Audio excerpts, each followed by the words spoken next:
Welcome back to the NFLA. It's week 4 of the NFL season, and the league continues to provide the drama. We got rookies who are stealing the spotlight. We got veterans that are falling apart faster than some of our survivor pool picks. And Yeah. honestly, some franchises I think at this point that are already kind of praying for the sweet release of January. So for the first time this year, though, both my Eagles and Calvo's Lions were involved in contenders for Game of the Week. So, buddy, let's dive into this a little bit. What do you think? Man, week 3 was just absolute chaos. Like Yeah, it felt like almost every single game went off the rails in some regard. We had major upsets, crazy finishes, insane yeah, special teams week for some reason. And wild. of course, the plays that'll make you yell, "Oh, you nasty." But one thing is for sure, you could not look away for a second, or else you're missing something big that happened, especially as we got closer to the witching hour. But 1 minute a team looks unstoppable, the next they're coughing it up, and the league is just flipped on his head once again. Exactly, exactly. The witching hour when wins become losses and losses become wins. Did they fuck that That's up? that. Yeah, you did, but that's the one. Let's move on. So, but I mean, honestly though, like this has us asking us who is actually legit and who's just kind of been fooling us for the first 2 weeks, right? So, Yes. speaking of legit, buddy, don't get me started on survivor pools. Fuck you, Green Bay Packers. Yeah, exactly. They screwed over a lot of people this week, and oddly enough, some conspiracies out there because they had like over $1 billion on the money line for them. Yeah, So there's some things coming into question now. But if you're still alive, congratulations. You're either a genius or you just randomly clicked the right button while you were drunk. probably that. Yeah. Yeah. But that's what makes the NFL beautiful, right? Every week it can change.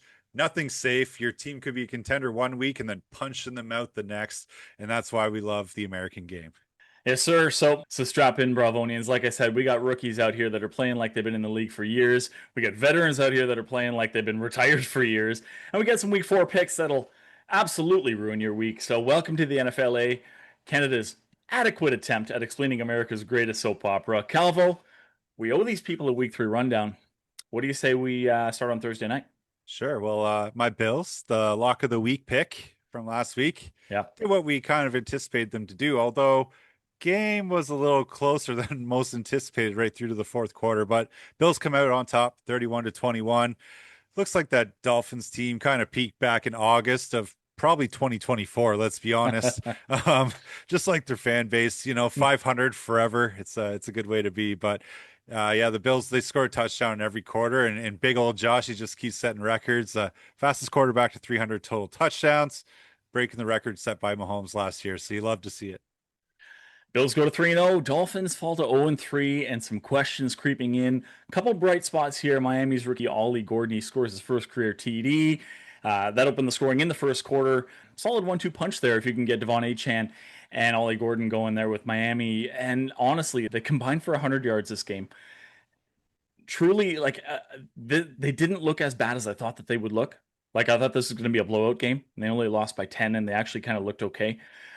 So they've got a really good chance at a get right game this Monday against the Jets. So Yeah, and anytime you get these divisional games, they're always going to be a little bit closer than we probably anticipate based on how the Bills started, right? But yeah, yeah, the Dolphins gave them all they could handle. But you're right. I think there's going to be some questions that are going to start to creep in as we get just even a couple more weeks ahead here if job security is going to be on the line. But you know what? At least the Dolphins could score touchdowns, well, I think they're already talking about next year, which is funny because it's only September. But right? But the team that cannot score touchdowns apparently was the Atlanta Falcons, yeah, falling to 1-2 on the year, losing two. Your pick to make the playoffs this year, the Carolina Panthers. win that And division actually. Yeah, dude, the Panthers put up a 30 burger and the Falcons couldn't even score one measly point. So what was funky about this one though is like Atlanta smoked them basically in every offensive category, yeah. but couldn't get into the red zone. Not once did they cross the 30-yard line of the Panthers. That is just bonkers. Absolutely wild. How do you outgain them in yards per play, first down, and lose the game? Not only lose the game, but lose by 30. Just Right. wild. Like Bryce Young, he didn't do much with his arm. You would think, oh, Carolina scored 30 points. Well, Bryce Young must have had a day. He didn't do much with his arm, but he clearly didn't have to. He ran for a touchdown. Rico Dowdle ran for another one. And then the Carolina defense, they shut Penix out and actually scored a touchdown themselves. So gotta Yeah. hate the cause. Anytime you can get a pick six, let's just add insult to the wounds, Yeah, right? man. But But yeah, you're right. That running back duo of Dowdle and Chuba Hubbard is looking pretty formidable, and Dowdle's that back that can get out and catch a bunch of passes. So they've got a sneaky good offense if they can just keep building on this. I think it was a good momentum boost. Get a win in the win column, not get to 0-3, which is always a major turning point in any season. Well, So the good thing for Carolina, well, and I guess for Atlanta as well, is the fact that yeah, the Bucks are 3-0, but their injuries are killing them right now. So hopefully a little bit of chance to gain some ground, but we can obviously talk about that later. right, yeah. Well, one game that we kind of brought up in the intro that kind of shocked the world is the Cleveland Browns kick a last minute field goal to win 13-10 over the Packers. So obviously, two really good defenses going at it. Green Bay's offense kind of took a big step back. You don't really see that too often from them, but yeah, this was a game that screwed over a lot of people.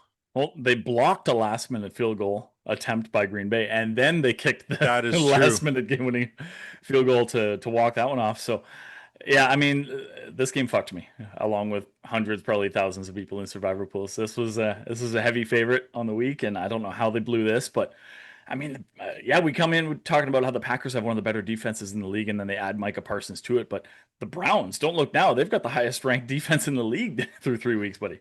Absolutely. Some things never change, right? Yeah, And it's usually the offense that's kicking yeah, them while they're down, right? But the theme of the week this week, man, was just those block kicks everywhere, yeah.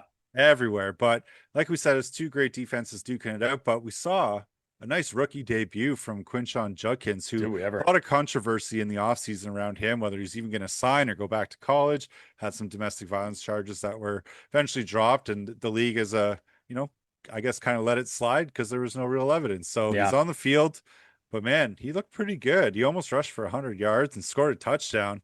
And if the Browns can get a run game going, even with old man Flacco there, they might be a little bit dangerous. How long do you think until Flacco gets the hook there, though? And they get someone a little bit, a little bit Honestly, more like dynamic in there. I don't know if he will. Like I think Kevin Stefanski, like he's already a few years in. They haven't really done much. So how long, much longer do they keep him around? You already know that he trusts Joe Flacco, so Flacco's probably going to get the run of it until maybe I don't know, maybe it'll be like week 12 if You they're think that really long, eh? Wow. yeah, if they're completely out of it. But if they're hanging around, like that division's going to be a crapshoot with Cincy banged up. I mean, the Ravens, man, the Ravens are starting not so great either. So, like, and then you only really have the Steelers to contend with. Like, it could be right down to the wire for this division. I don't know, man. I feel like the dog pound they've been suffering for so long now, and I feel like they deserve better than this at some point. Honestly, a pack of actual dogs might win more games. But Cleveland football is like Cleveland weather, buddy. Cold, gray, mostly miserable. Right. Next. Well, speaking of mostly miserable, what the hell's going on with my boy CJ Stroud? Oh my Like, God. dude, at least they scored 10 points. I don't know. Like, I don't know what else to say. Like, these guys just look stagnant and they have so many weapons on the offense, including CJ Stroud. But man, you lose 17-10 to the Jaguars, who are also kind of meh on offense. And like, this game just felt stuck in the mud the whole game. And through 3 weeks, Houston's stuck in the mud. At this point, I think Houston fans should probably go and tailgate high school football games. It's higher quality football at this point. Right. Honestly, dude. I Have mean, have it's they even scored 30 points in 3 games? I, I don't think so. maybe total. Maybe total. I Yeah, don't know. I got to go back and look. But you'd have to look besides the point, right it's around there not, anyway. they got to figure it out real quick. And I mean, there's already some turmoil. They just released CJ Gardner Johnson, Yeah. and D'Amico Ryan's getting some flack for it. He's like, hey, I know what's best for my team. This guy behind the scenes is calling people out, demanding a trade already. Like, we already know that guy likes to talk a lot, but if your coach is, who's a pretty highly regarded defensive player is saying like, hey, you're not a great fit for our team that's completely struggling, that says a lot. Yeah. So Texans fall to 0-3, and the Jags, man. I mean, they do just enough to win. So they go to 2-1, climb over 500, and they're, I think, maybe starting to figure some things out. But speaking of teams figuring things out, buddy, the Minnesota Vikings, all kinds of injuries to all kinds of key positions. JJ McCarthy, the starting QB, is out. Aaron Jones is on the IR, whatever it is in football now. So he's out. So they've got Jordan Mason in there as a backup running back, and they put up 48 on the Bengals, buddy. This one was crazy. Well, it's not very shocking. The Bengals are terrible, and the season is probably lost already. But man, um, yeah, I don't know what else to say about it. Carson Wentz, man, he looked pretty good. It looked okay. I think the story was the defense, though. Yeah, They yeah. What they had a they few takeaways. yeah, they had what? They had I think there was a fumble recovery for six. There was a couple forced fumbles that I can remember anyways. Was there Yeah. anything else? Well, Isaiah Rogers did it all himself, basically. This guy had I think as perfect a score you can get from Pro Football Focus after the game. 87-yard pick six. He had a 66-yard fumble recovery for six, two forced fumbles, two pass breakups, three tackles, and a fucking partridge in a pear tree, my dude. This guy was nuts. He only allowed one catch for 2 yards all day. Wow. So what he outscore Chase in fantasy points by about 50? At least. Jesus. Dude. Isaiah Rogers, you nasty. Oh, you nasty. Wow. But speaking of nasty, Jake Browning threw two picks and the Bengals put the ball on the ground five times. Yeah, man. Ugh. Not Yeah, pretty.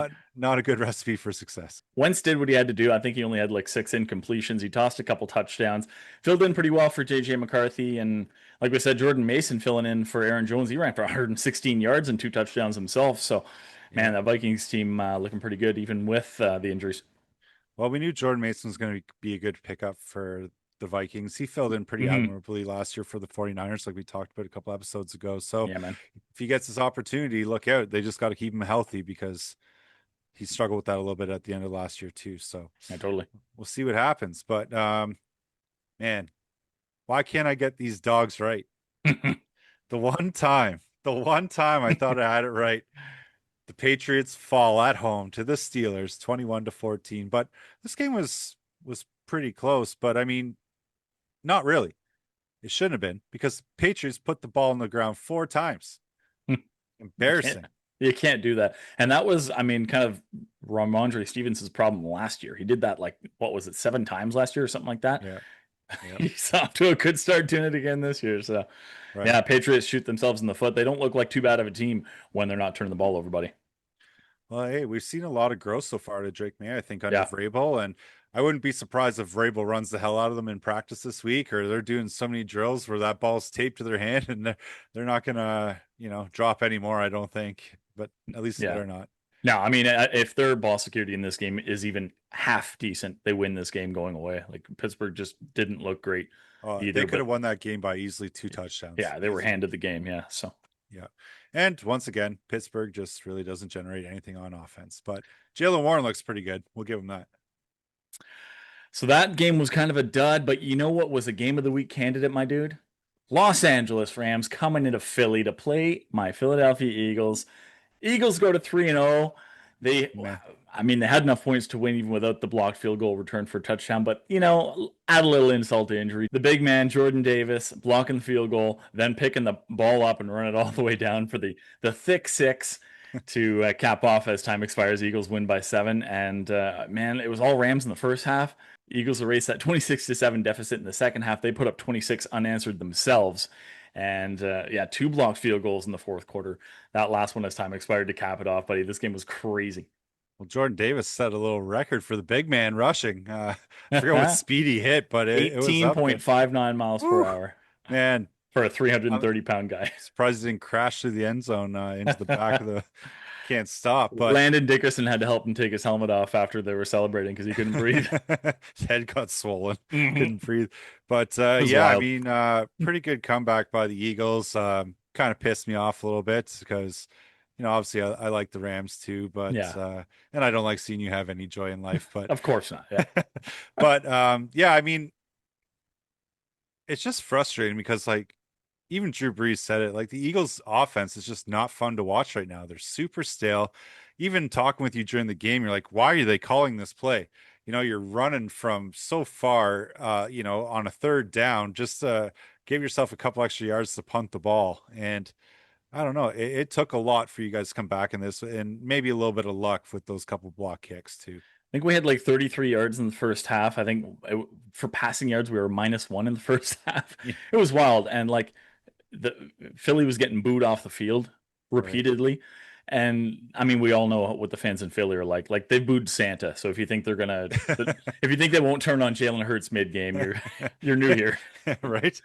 So Uh, yeah, that's It's a wild, hilarious. wild comeback in the second half, though, and it was pretty great to see. And I don't know, man, if Philly's capable of shit like that, then I think they'd be capable of a hell of a lot more this year, buddy. We'll see how it goes. Let's see. There's the gauntlets coming up, It but is. one game that was a lot closer than I think a lot of people anticipated was the Buccaneers versus the Jets. Yeah. And I don't know what it is with the Baker Magic this year, but somebody needs to tell him you don't have to win the game on the last drive, dude. Like, just go handle business early. But maybe he's just padding the stats for that MVP run later on. Like, hey, I've got this many comeback wins. So, but dude, another game this week with a blocked field goal return for a touchdown made the Jets take the lead after racing a 17-point fourth quarter deficit. However, unlike the Eagles game, there was still time on the clock. And then my boy Baker executed a perfect 2-minute drill, drive down the field into field goal range, and like the Eagles, the Bucks won as time expired to stay perfect. 3-0 on the season for Baker and the Bucks. I mean, it's even wild.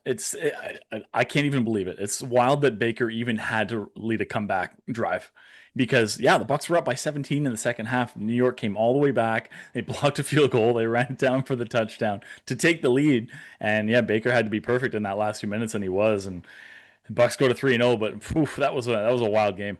Absolutely. And it's kind of uncharacteristic of that Bucks defense to blow a Yeah. lead like that. But man, I feel like another week goes by. And just like I felt a couple years ago talking about CJ Stroud, I can't stop talking about Ibuka, man. Another fantastic game. Did you see that catch down the sideline one-handed? Oh, Yeah. you nasty Ibuka. Oh, you nasty Buka. And And then Baker's giving it to him on the sidelines yeah, there. don't you ever disrespect my Two passes. hands. Two hands. And then man, another massive play near the end of the fourth quarter, too. Yeah. So man, this kid, Todd Bowles even said he's like, we don't consider him a rookie. Like he is just fantastic. So man, love that kid.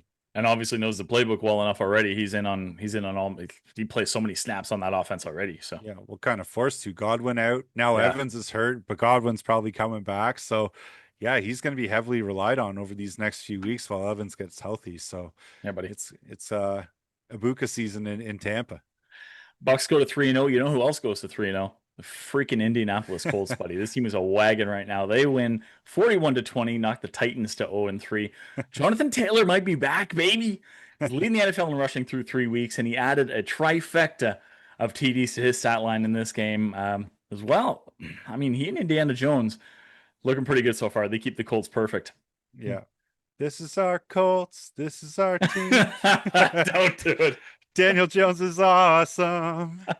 Who would have saw that coming? 3-0 Colts Oh, man. after, a couple of really struggling years of coaching changes, Yeah. experimental quarterbacks, and maybe they found their guy, a guy that can just has to run the system. Don't have to be anything flashy. Just hand the ball off to Taylor and then check it down and move the ball down the field. And hey, it's working right now, or maybe just having the owner on the sideline, keeping everybody in check. But Mhm. yeah, good for the Colts. I'd like to see them maybe win the division this year. Yeah, they might. I mean, honestly, they might be playing the most complimentary football in the league right now. They're kind of getting it done on all three phases of the game, but I worry a little bit because they haven't really been tested yet. All their opponents, who have they played? I think the Finns, Broncos, Titans, combined record of 1-8 right there. So, Yeah. I mean, however, though, you still got to show up and win those games, right? You got to win the games you're supposed to win and execute. So it's really no fluke based on how much they're winning by. Consider this too. They've punted once. They've punted one time in 3 games. I mean, it's a historic start for them at this point. I love it to come out like if Daniel Jones did what Caleb Williams did to his punter and text him, hey, you're not going to be punting too much this year. But then Yeah, Danny Jones exactly. actually follows through on it. But yeah, one time through 3 games is pretty nuts. So it's just showing you how efficient Daniel Jones has been. And hey, maybe he's in line for the comeback story of the year. Yeah, and just means their punter basically at this point is just a high paid spectator with incredible calves. So, Hey, give me that job any day. yes, sir. And Jonathan Taylor running so well, you'd think he's late on rent, man. He's crushing it right now. So, That's fair. That's fair. and then, buddy, we had a game with almost an identical scoreline here. The Commanders, they dropped 41 on the Raiders. Raiders managed 24, but yeah, Commanders win convincingly. They go to 2-1, drop the Raiders to 1-2. Strong effort from a team, I think, in all three phases of the game, like we saw, just like with the Colts. Uh, Offensive explosion from backup QB Marcus Mariota. Bit of a running back by committee situation right now. But they ran for over 200 yards this game. So man, Washington gets it done. Yeah, and I mean I think it's kind of frustrating if you play fantasy to know which one they're actually going to Mhm. utilize if you have their running backs. And I mean, as a big fan of Bill over here and owning him in a couple pools, I'm a little frustrated, but hey, Yeah. at least he snuck in for a tutty and kind of saved his day a little bit. Yeah, I mean, I've got Bill Krosky Merritt too in a couple of my fantasy pools. I'm just waiting for that breakout, but they keep leaning away from him. I don't know why over the first 3 weeks to start, especially after Eckler goes down, right, and trading Brian Robinson away. Man, I thought for sure, but oh Yeah, well. well, he's missed 2 days of practice so far this week with a knee. They're saying it's not super serious, but Hmm. maybe it's a Maintenance. little bit worse than they think it is. So Yeah. you never On the know. other side, though, buddy, the Raiders, Gino, he had a pretty nice day himself. That's 2 to 3 weeks now. Gino's had pretty respectable days back there. His defense just obviously not helping him out. But I mean, he threw for almost 300 yards. He threw for 3 touchdowns today. Pretty strong outing, I think. I think the Raiders are only 1-2 because, well, yeah, aside from Max Crosby, you just don't know how to play defense.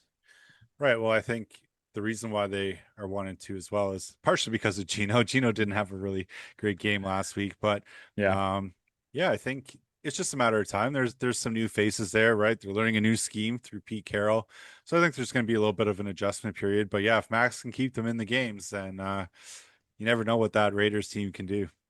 You never know what that Chargers team can do either, man. They go to 3-0 as well. They stay perfect somehow. Third straight week, Justin Herbert and the Chargers, man, they find a way to close out a game. They stay perfect. They got a 2-game lead in that AFC West already, buddy. Yeah, it just goes to show you what good coaching can do for someone, right? We're seeing the resurgence with Justin Herbert. He's slinging it downfield, man. Old man Keenan is looking like he's like 24 again, Yeah, catching everything. born again. It's odd to say, but like Lad McConkey statistically is the worst receiver in that offense right now. He doesn't I have a don't, touchdown yet either. I Yeah. don't think anybody would have saw that coming. But No. yeah, the Chargers keep on charging forward, and the Broncos. I'd say maybe, would you agree? Kind of a surprising start for them based on how they finished last year. I would say so, yeah. And I mean, I kind of felt like they'd have a bit of a sophomore slump under Bo Nix this year, but it is surprising. A lot of experts definitely thought that they were going to be better than this out of the gate. But I mean, to be fair, the Chargers do have a pretty good defense. That is a tough test. So Yeah. obviously the Broncos offense has to get going. They had to punt 7 times in this one, buddy. Yeah. Well, speaking of getting going, Omari and Hampton with a breakout game. Oh, did he ever? Man, he looked great, but partially due to that was Najee Harris, unfortunately, going down with a Yeah. season-ending Achilles injury on non-contact. So you hate to see that. He's had quite the year, I guess, and only being on a 1 year deal there in LA is not looking promising for his future. So we'll see how he rebounds from this Achilles injury moving forward, and maybe next year he can have two eyes and two legs. Yeah, it's tough to see for sure, especially on a prove it contract like that when you're trying to get yourself earn yourself a long term one somewhere, right? So Right. kind of Yep. sucks to see, but hopefully he recovers quickly. Yeah. Well, I think, just kind of like why we're talking about the Texans' terrible start and maybe coupled with the Broncos is just we're seeing some uncharacteristic misses from Bo Nix, not really getting out using his legs the whole time. And then he's missed some really important throws downfield and just looks like they're not really executing under pressure, hitting some of those long bombs like they did last year to Marvin Mims. Yeah, there was the one especially in this game where you had him wide open too, and it wouldn't even have been close. It would have been a walk in for Mims and just hit him on the fingertips and just missed him. And Right. it's stuff like that where it's like just mental mistakes, right? That throw is there, you just got to make it. So. Right. Well, it's the way she goes sometimes. And Indeed, NFL football. right. And if you're the Saints, it just kind of goes that way every week for you. And I mean, I feel like the theme of the week was 40 burgers, and Oh my God. Seahawks won 44-13 over the Saints. And I mean, the Saints are looking kind of laughable this year. Every game they seem to just be getting pumped, and it doesn't look any easier this week coming up. I could have probably taken the Bills again as an easy layup from the locks of the week, but decided to pivot on that one. We'll talk about that later. But man, Seattle just dominated them right from the jump, right? Like this game was just flat out never close. I think they were up by like 4 scores before the first half, and before the first half was even over. So Right. this game was never close. Then Seattle goes to 2-1. Man, watch out for that defense. I think they look pretty good as Right. long as Darnold keeps slanging it. Well, not only the defense, but the special teams. Torrey Yeah, Horton had a punt return TD and then caught one himself later on. But again, block punts were a factor in this one too. And so the Saints aren't just losing; they're just being embarrassed all around. yeah. I think we can start piling the dirt on them this year and Right. start thinking about next year. But another team who is trying to resurrect a fucking decent season for once with the Chicago Bears. They finally get a win, buddy. Right. 31-14. They beat the Cowboys, knocked the Cowboys to 1-2 without Micah Parsons on that defense, buddy. Those Ma- Cowboys look like trash. Well, I was gonna say, speaking of getting embarrassed, right? Like Yeah, Cowboys, how do you come out against the Bears and do that, especially after Detroit just laid a beat down on them the week before? But yeah, it's so funny that you say that with Micah being gone because like what was it 2 years ago? Like they were one of the top scoring defenses. Like teams feared them, yeah. and then they had all the injuries later on in the year, which kind of derailed them. But yeah, they are Between struggling. Micah and Trayvon Diggs with his 20,000 pick sixes that year, yeah, it Right. was, Yeah, and Deron Bland, I think he had like yeah, 5 or 6 too. Like, man, yeah, this team is just like like a shell of what they were even a couple years ago. So yeah. you kind of love to see it though. I love to see it as an Eagles fan for sure, but there's so many Cowboys fans out there. Like, when is it going to be our year? We thought finally. Right. And this just in, TV sales have rocketed in Walmart. Yeah, exactly. Just in the Texas area, though. Yeah, just in the Texas Just in the, weird, just a just in weird the spike of TVs in being Dallas bought. Fort Worth. Yeah. Sure. I mean, sure, the Bears are in the win column. Apparently, Caleb Williams is the answer. I think too bad the question is who's the next QB to get ruined by Chicago. This is the thing that's like it's where QBs go to die, but it's amazing. Caleb Williams is carrying the Bears at least early in the season so far, and I mean he's going to need back surgery by week 8 if this keeps up, but we'll see. Well, I mean, one thing is for sure, the Bears defense finally showed up and showed Yeah, out too. They forced 4 Dallas turnovers. yeah, man. Tough one for Dallas though. Lose CD Lamb to a high ankle sprain, so he's probably going to miss several weeks. Although I think he's kind of a wimp. I have a high ankle sprain. I've golfed and played baseball in the last week, so come Get on, out man. there, CD. What are you Yeah, doing, guy? yeah. What do you think? Football's tough or something? Well, if the Cowboys weren't struggling enough, dude, Dak himself struggling as well now loses his top target. That's gonna be Right. tough for them. Yeah, they're going to be in deep, so it'll be interesting to see if they can stay afloat in a pretty competitive I hope NFC not. to this point. I hope not. Well, speaking of competitive NFC, dude, the Cardinals versus the 49ers clashing to see who can stay at 3-0 and who's going to go to 2-1. Yeah. And kind of another snooze fest game. 16-15, the 49ers come out on top in this one. All three of the 49ers games have been like this so far this year. Somehow they're 3-0. They're not winning pretty. They're winning very ugly, and they're just finding a way to have the ball at the end to kick that last minute field goal or Hey something man, like that, right? So that's the Mac Jones special. that's I guess what it is. Oh man, but yeah, man, another big game by Ricky Pearsall, showing why he was taken in the first round Yeah. not too long ago. But 8 catches, 117 yards. Brock Purdy, who cares? No And problem. man, he's looking great, and man, CMC's still looking pretty fantastic too. You see that 4th and 2 catch by Ricky Pearsall down the sideline, the right sideline, just Oof. the one hand. Oh my God. Just Would a you say it was nasty? I would say it was, oh, you nasty, Ricky Pearsall. Oh 34 man, yarder down the sideline on 4th and 2 to set the 49ers up for their only touchdown of the day. I mean, yeah, I think it's only been 3 weeks, but I think he's getting a lot more trust out of that QB room. right.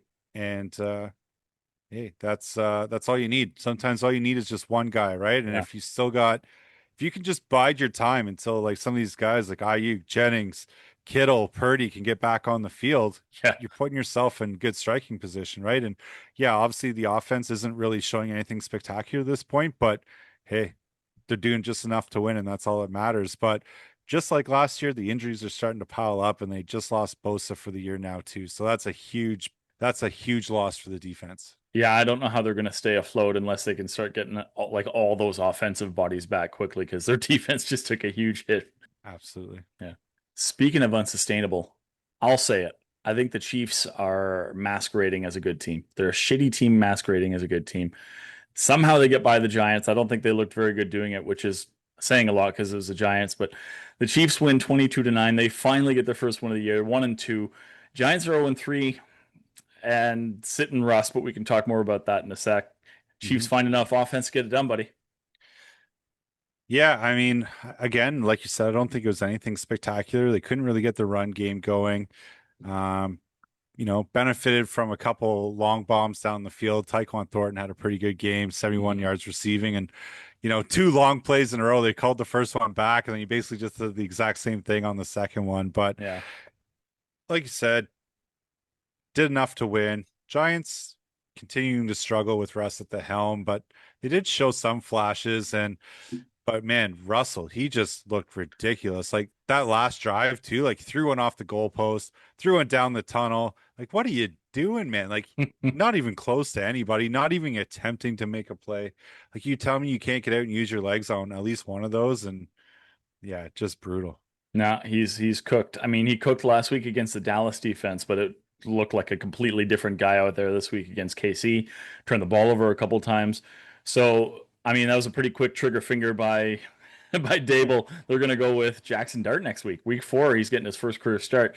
So we'll see what the Giants can do under him. But speaking of exciting whites, the Eagles kind of stole that exciting whites name with Reed Blankenship and Cooper DeJean. But I mean, Right? between Jackson Dart starting next week and then this Cam Scattaboo guy running Oh back for man. the Giants, buddy, we're gonna have some exciting whites playing on offense here I've for said New it York. almost every episode. I love this guy, man, and he's finally getting an opportunity because once again, unfortunate injury to Tyrone Tracy with his shoulder, but it's providing opportunities. And to be sustainable in this league, you got to thrive on your opportunities. Yeah, And Scadaboo came in and did just that. Scored a touchdown, had 121 all-purpose yards. yeah, he did. He just looks fantastic. I love the memes that are coming out now, like him practicing for a thing. It's just what is it? I can't remember the name of the guy, but he just smashed his head through drywall repeatedly, just wall through wall. And man, it's I love this kid. And like I said, don't be surprised if he's up there for one of the better running back seasons this year. He's just a bowling ball out there. And there was some, I don't even remember who posted it, but I remember I just this week saw some high school footage of Cam Scattaboo.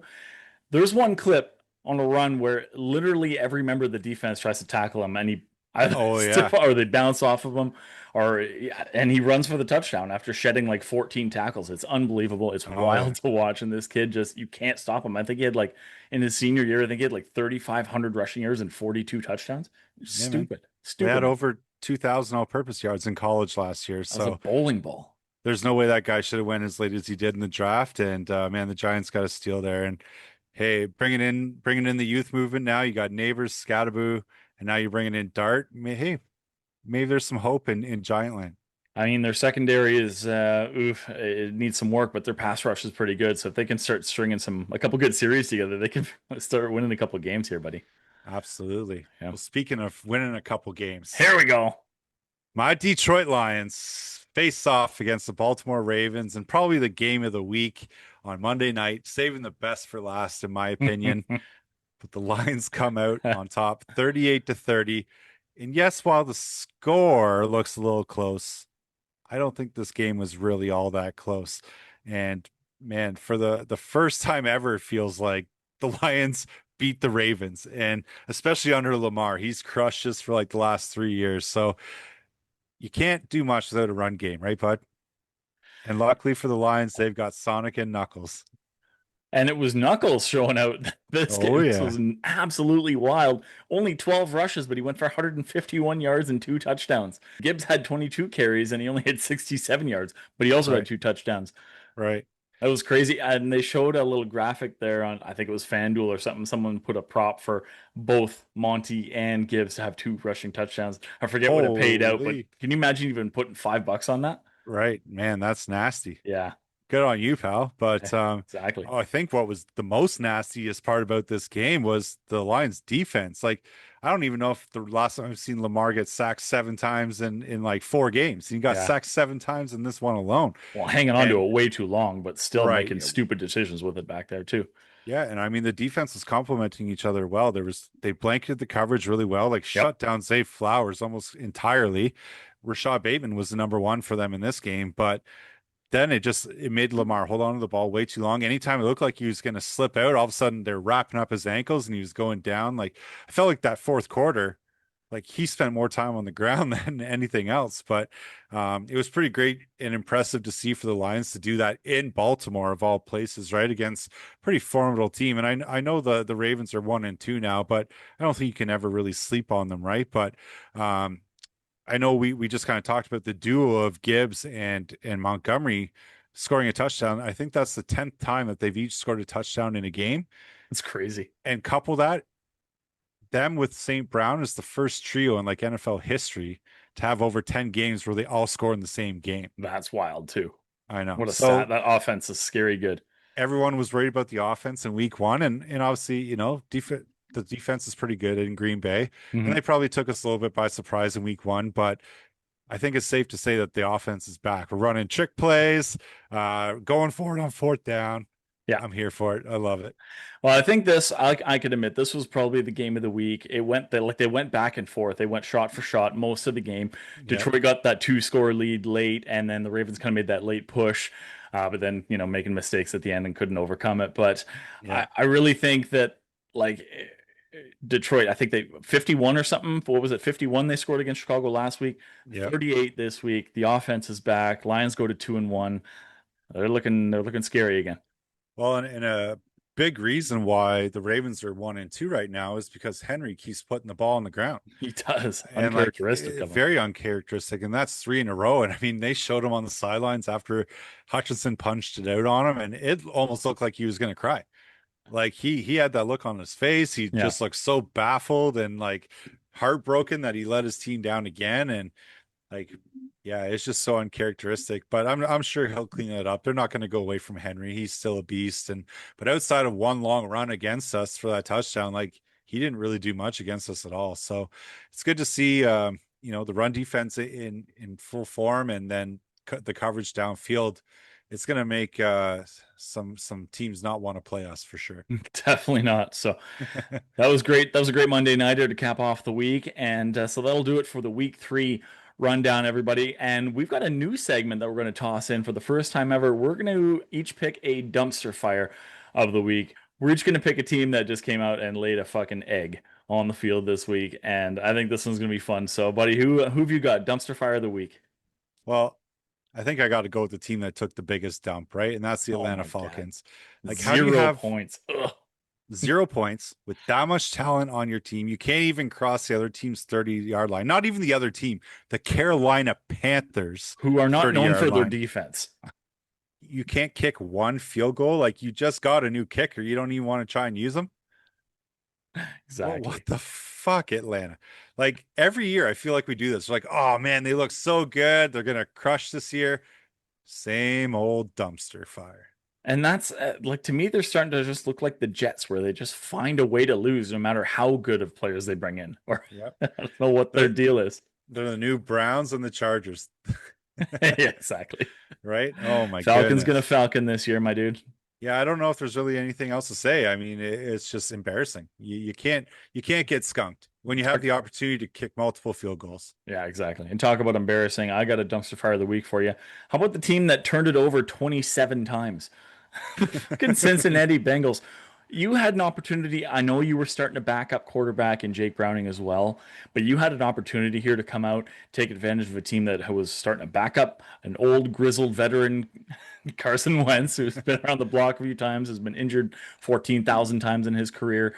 You got backup Jordan Mason coming in because Aaron Jones is on the shelf. You had an opportunity here to come out and do something, and you shit the bed. You laid a Abs- fucking egg out there. How do you turn it over that many times?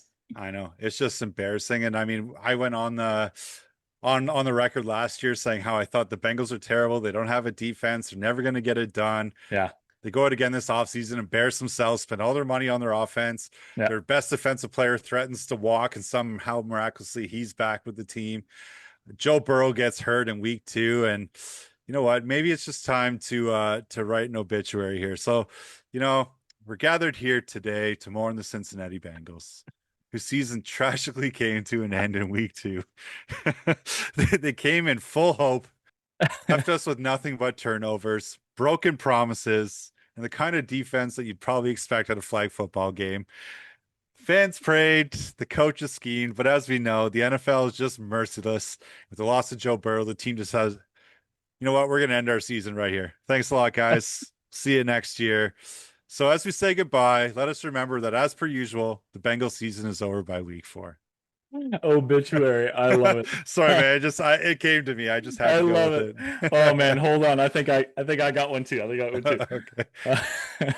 Here we go. Here lies the New Orleans Saints, who died as they lived, boring on offense and wasting a perfectly middle of the road defense. I mean, they're survived by Derek Carr's checkdowns, actually Spencer Rattler's checkdowns now, but in years past, Alvin Kamara's fading glory, and a fan base that still insists that what was the year they won? 2009. Yeah. 2009 wasn't just a fever dream. So funeral services will be held in the Superdome with attendance, I guess, expected to be lower than their red zone efficiency. How's that? Rest in peace. Rest in peace. Sure. Well, Their season's definitely over. right. Well, we could beat a dead horse all day, but it ain't going to change the fact that they're probably going to be two of the worst teams in the league this year. And whether injuries or not, it's no excuse. You still got to show up, and especially with that much talent on the Bengals, at least on offense, you got to find some way to get it done. But anyways, bud, that was fun. Why don't we move on to week 4? Yeah, let's do it. Is there any key matchups or storylines that you're looking forward to this week coming up? Dude, we got a few. We got some international games coming up again this week. I think the Vikings are there for a couple weeks, but their first game overseas, they're playing against the Pittsburgh Steelers in Ireland. Have they? I don't know. Has the NFL gone to Ireland yet? Or is this the first time? I think it might be the first time. Look into that. That's kind of cool. So Dublin, Ireland, hosting the Vikings and Steelers. These international games, they kind of add a little extra drama, a little extra, I guess, fatigue on the players playing on the turf and stuff like that, because it's always, it's always a soccer pitch turf over there. But yeah, Vikings riding that momentum after that blowout win in week 3, and the Steelers, unpredictable as always. I don't know. Who knows? But can they make noise on the, I guess, kind of a neutral ground, you'd say? Well, I think that bodes well for the Vikings, right? Pittsburgh loses a game in Pittsburgh, so it kind of takes the crowd out of it. But I mean, Pittsburgh is a pretty storied franchise. I'm sure they got fans all across the globe, but it'll be interesting to see. Like, can Carson Wentz keep it going? The Steelers' run defense has looked horrible for the first few weeks here. So if Jordan Mason can have the same kind of game that he had last week, there's no doubt in my mind that the Vikings could come out on top on this one. I think the Vikings are just flying right now. I'm thinking they're going to win by multiple scores over there. Well, and good news for the Vikings, they get Jordan Addison back this week too. So. That's right, exactly. Jordan Addison, their second best receiver, coming back from that 3-game suspension to start the year. So another game I'm really looking forward to, buddy. As much as I hate them, I kind of want to see them lose, but I know you want to see the other team lose. Dallas Cowboys, Green Bay Packers, Sunday Night Football. Big name matchup because Micah Parsons playing against his former team. Yeah, that's probably the biggest storyline of the week, right? Is the return of a revenge game of Micah, and he's already said if he sacks Dak, it's going to be painful. So it is what it is, right? But I think this is one of those games that just based on like what you think of these franchises is going to make the game seem a lot better than it actually will be. Like we said, Dallas is going to be missing CD. Green Bay's pretty banged up on offense now too, so it'll be interesting to see how this one unfolds, but maybe we'll see a little bit closer game than we think it might be. Well, I think Green Bay is going to be coming in pissed after losing that game to Cleveland of all teams, so they're going to come out hot, and I think they're facing a much worse defense in Dallas, so I think it's going to be a blowout win for Green Bay. Sunday Night Football, let's go. Well, Dallas got embarrassed last week too, so you never know. Yeah, that's true.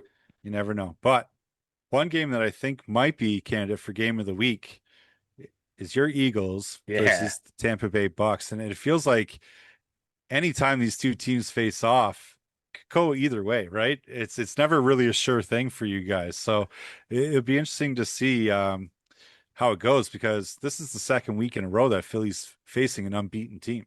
Yeah, 2 3-0 teams facing off here. And Tampa kind of has our number in years past, at least in the Nick Sirianni era. Philly's 1-4 against Tampa. So historically, at least in recent history, we don't do very well against them. But I mean, I think they can go 4-0 this week. Bucks are pretty injury ravaged. They are. They're pretty banged up on defense, but luckily for them, your offense sucks. So it's going to be one of these things that it's going to Only be for like half the game. only for half the game. Well, Yeah. hopefully it's the back half of the game, and then we see some more Baker magic later on. Yeah, exactly. Right. Well, speaking of magic, like we said last week, the Cleveland Browns miraculously pull out a win against the Green Bay Packers. Got another tough task this week, though. And they're probably against a much better offense than what they faced against the Packers. They're facing off against my Detroit Lions in Detroit. Detroit's heavy favorites in this one, but again, with such a stout defense, being number one in the league, you probably can't write them off. And maybe this game's going to be a little bit closer than that 8.5 spread suggests. I think the Cleveland defense might do what the Green Bay defense did to Detroit in week one. So we're going to see the Cleveland Browns go to 2-2 this week. You Oh, heard it here here first. we go. Here we go. Detroit go to 2-2 as well. You know what? I Nah, would say though, if we could do what we did against the Ravens defense, but the Ravens defense is terrible. They're like last in yeah. like almost everything. So yeah, I mean it's going to be an interesting matchup, and a lot of it is going to come down. Both teams like to run the ball a lot, and both teams have done really well at stopping the run. So I think if we have the edge, it's going to be in that downfield passing attack. So Yeah, your offense has been lights out since week one. What did you put up against Green Bay? Like 6 points, and then yeah. you've got like 89 points since. So, Yeah. Just a and that's warm not up. an exaggeration. I believe it's actually 89. Yeah, So, so just a little warm up that we needed. A yeah, little slap in the mouth to get you going in the morning. Never that's hurt it. That's anybody. it. Sure. I think this one's going to be a huge game too, buddy. And this is going to be like one of those, like, I think you're going to see a high scoring affair despite both teams having pretty good defenses. I think these guys are going to go back and forth. This might be game of the week right here. Indy, they're facing their first legitimate test, dude. This Rams squad is no joke, especially that defense. They figure to be a top threat in the NFC this year. Almost were able to beat my Eagles this past week. How do you think Indiana Jones is going to do against the Rams defense finally facing a test here? I think this is to this point. I mean, the Denver defense isn't a slouch either, right? But I think this will be one of their first real tests to see if the other team can keep up with them at the same time, right? Yeah. Because Indy's defense does have some tendencies to be a little bit leaky, and against a very veteran savvy quarterback in Stafford, Yeah. I think it's going to be one of those matchups where it's going to come down to who can turn over the ball the less and who's going to have it last. Yeah, and that's it. Like, Matt Stafford is no stranger. What is it, like 52 or something career game-winning drives in the fourth quarter or whatever. So he's no stranger to that pressure. And I think Danny Dimes is I don't like you want to say nothing but good things about him, but I hated him for so long as a Giant. So, but I'm really having a hard time hating him right now as a Colt. Like, it's exciting to watch. They're doing some good things. Well, it's like anything, right? He's probably well, I mean, not that he's like that massive game breaker, right? But he's always one of those guys when you got to play against him twice a year, you're not going to like him very much. Now that he's cross conference too, it's not so bad. But you like to see these stories though. He might not be a game breaker, but Jonathan Taylor is, and Right, that Rams defense can get got once in a while on a big play on a run. Like we saw that with Saquon last year, who ran 500 yards against him in 2 games. So right. Well, and you know what? They haven't even really fully gotten Josh Downs going either, and yeah, so it's one of these things. Like even neighbors came out and said, you know what? It wasn't the quarterback. So it's a lot of scheme issues, I think, in Giants land. But hey, like I said, if that's the change that these players need to become great, as we mentioned last week, Saquon and now Daniel Jones, then maybe you got to take some hints. But hopefully, it doesn't ruin my boy Scadboo.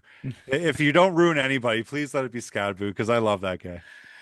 New York Giants looking to get off the schneid. Two more teams looking to get off the schneid, buddy. I'm excited to kind of see how this one plays out because Houston, they're 0-3 and they're Yeah. desperate.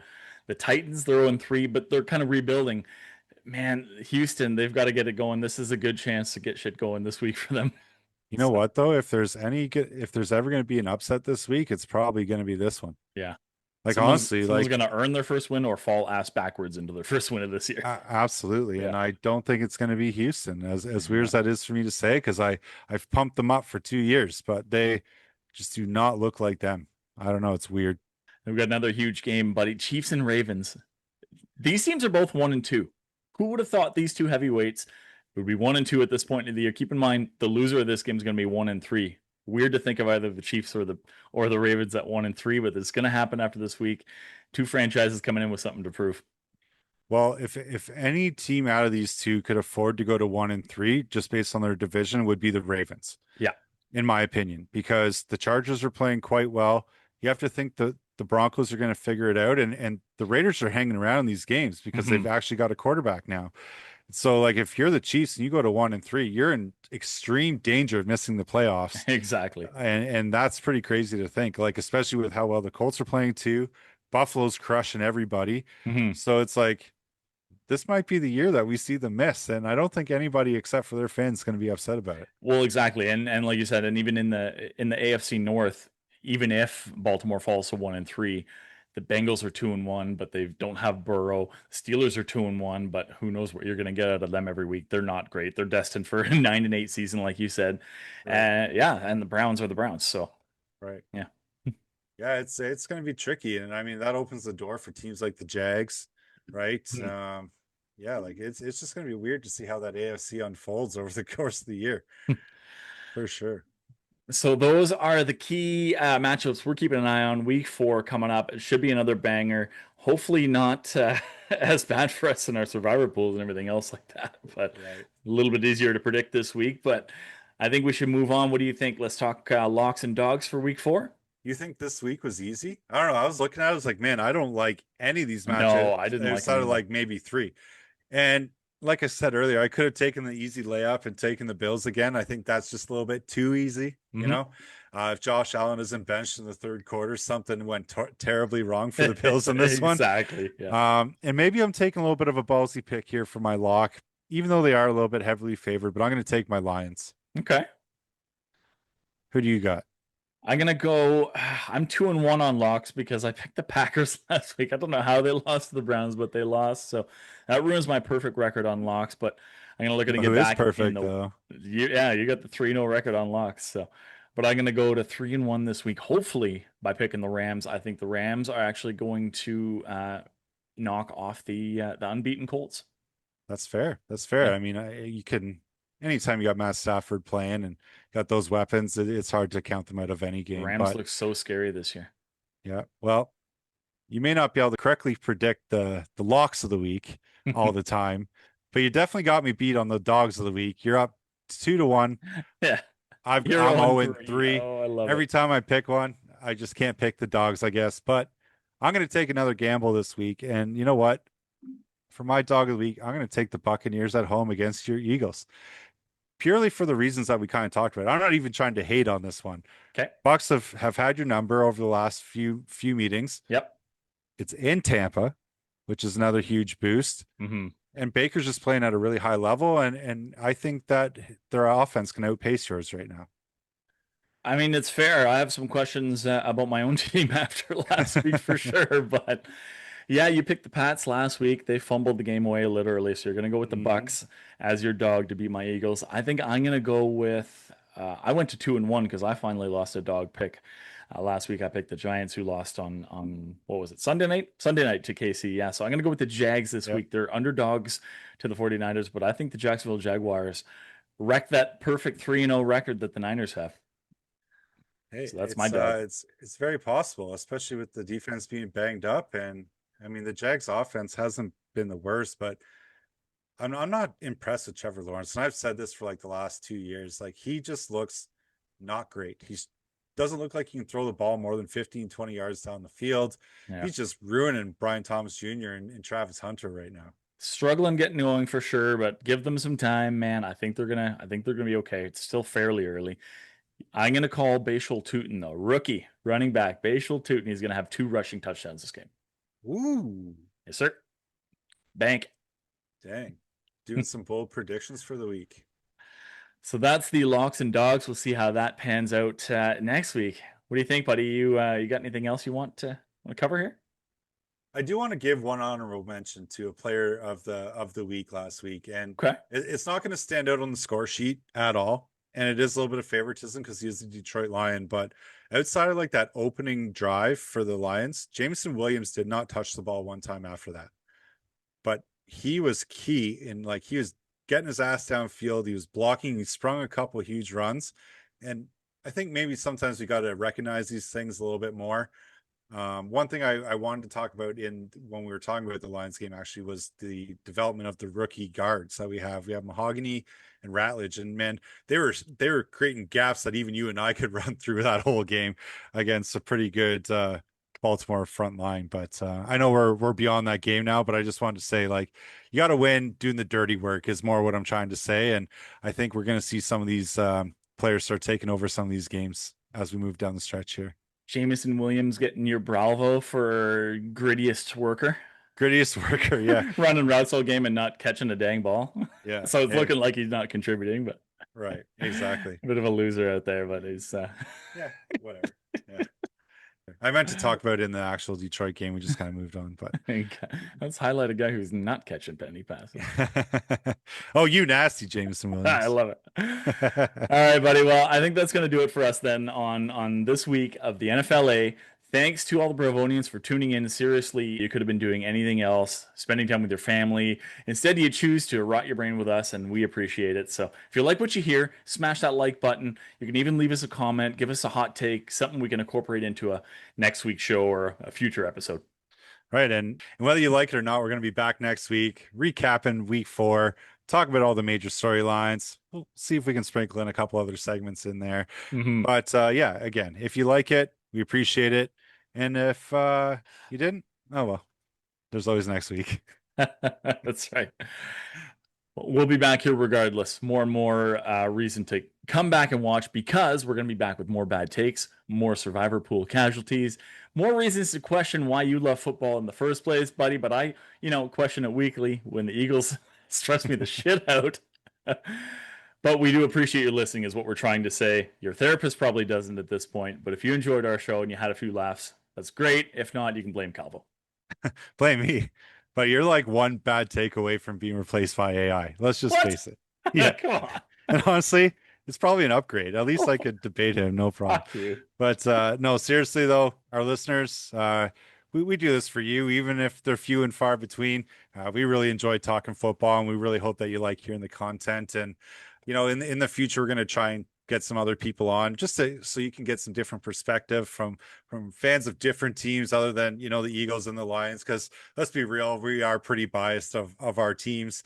Don't like to see any real faults, but seriously, our listeners could really be doing literally anything else, whether it's just background noise or you're actually sitting here watching the whole video. Yeah. Thank you so much. You probably could make some healthier choices, like go to the gym or do something else. But if you choose to keep tuning in, thank you so much. Keep your expectations low and your drinks full. Yes, sir. And we'll see you next week. See you next week on the NFLA. For Calvo, I'm Brooksee. And even when we don't know what we're talking about, at least we sound like we do. See you next week. Debatable.